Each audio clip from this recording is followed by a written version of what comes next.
In this video, we're going to look at some limits.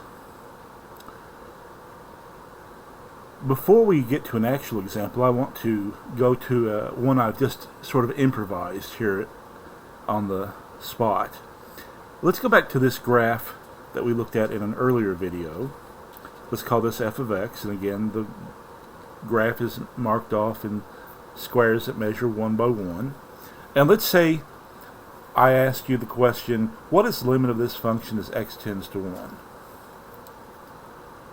Well, to figure out the limit as x tends to 1, do you need to be looking at this piece or this piece?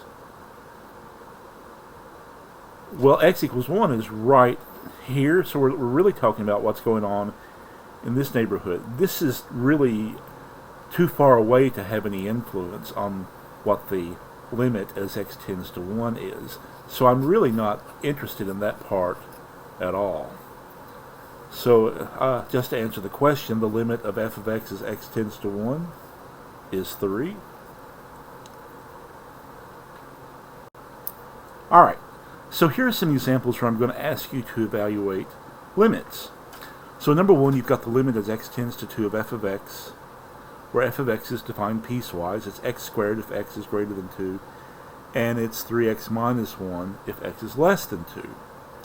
Notice I have not defined the function for x equals 2. But I hope that's not bothering you, because remember, when we're talking about the limit, you're not letting x go all the way to 2 anyway. Alright, so what you need to know is, does the limit exist?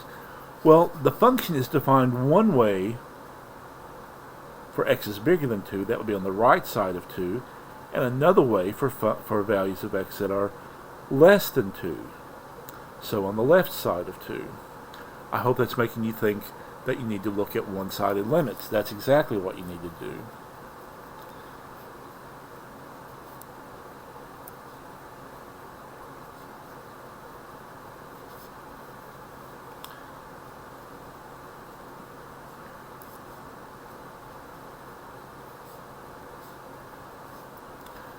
So if x is bigger than 2, that's again what's going on. Those are the x's we're concerned with in this part.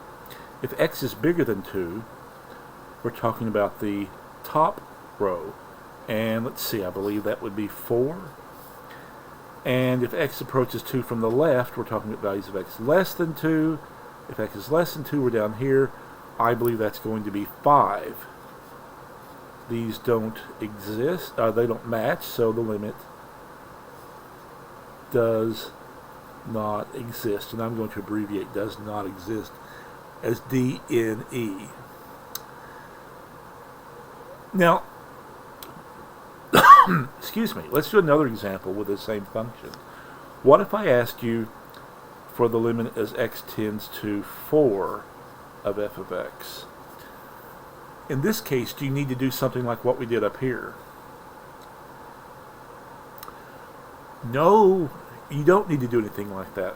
X is bigger than 4, and so we don't, it's sort of like what I was talking about with that graph just a few minutes earlier.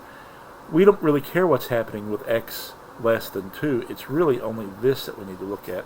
And so we can say, well, 4 squared is 16, and we don't have to look at a one-sided limit there. We can just go with the regular limit. But if you're looking at a piecewise defined function and you're looking at the limit at a point where the definition of the graph changes, it's defined one way for x is on one side of that point, and it's defined another way for x is on the other side, you need to use one-sided limits. So let's have a look at this example. You've got the limit as x tends to 5 of the floor of x minus x. And I've written this not in a clear way. I need to put grouping symbols like that. So the limit as x tends to 5 of the floor of x minus x. Well, remember that you're rounding down, and so if you're putting, and remember for a limit, you have to be able to approach 5, or whatever the value of c is, from each side. So we need to look at values of x bigger than 5 and values of x larger than 5. So again, we're looking at one-sided limits.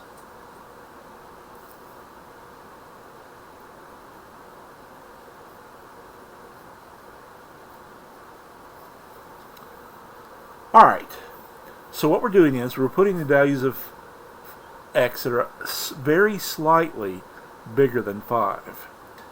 So let's just work this in parts. We can work this part and this part separately. So what's going to happen with the floor of x? Well, if x is slightly bigger than 5, the floor of that number would be 5. And then x is getting arbitrarily close to 5, so that's also tending to 5, and we get 5 minus 5 is 0. Right, we're treating this plane x like we would have before. It's the because we've got the floor function on that x that we have to treat that one a little bit differently.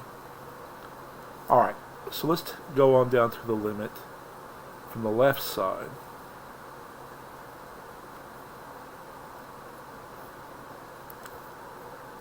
So x is tending to 5, so this is just a plain old x, so that part's tending to 5. But what about this part? X is going to be less than 5, and it's going to stay less than 5. It's going to get really close to 5, but it is going to stay less than 5. So when you take the floor, you're going to get 4,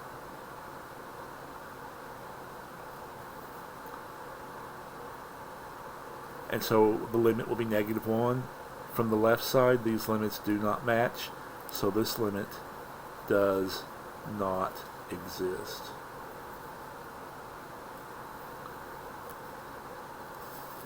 And now let's look at number 3. You've got the limit as x tends to 1 of the absolute value of x minus 1 over x minus 1. If you substitute in 1, you're going to get 0 over 0. Remember, that's indeterminate. That doesn't tell you anything about what the limit is. So, what are we going to do? Well, I hope that you're thinking that you might want to look at one-sided limits, because that's exactly what you need to do.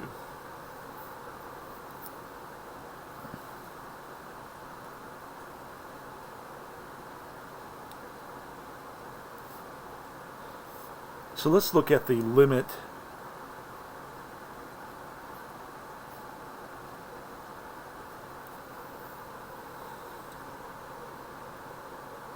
as x tends to 1 from the right. So we're talking about values of x that are bigger than 1. So if x is bigger than 1, how does the numerator compare to the denominator? Well, the numerator is going to be positive, right? The absolute value is going to make it positive. What about the denominator? X is bigger than 1, so you're going to have something bigger than 1 minus 1. That's also going to be positive. These two things are positive. Well, that's great, but how do they really compare? Well, if this thing is positive, you can drop the absolute value symbols. If the numerator is positive, you don't need the absolute value, so it's really just x minus 1 over x minus 1. That limit is 1. Alright? Now, what about the limit as x tends to 1 from the left? We're talking about values of x that are less than 1. Well, the numerator is still going to be positive because of the absolute value symbol, but what about the denominator? Something smaller than 1 minus 1 is going to be negative. The numerator is going to be positive, the denominator is going to be negative, but otherwise they're the same, except they have opposite signs. And so that limit is going to be -1. You don't have a match.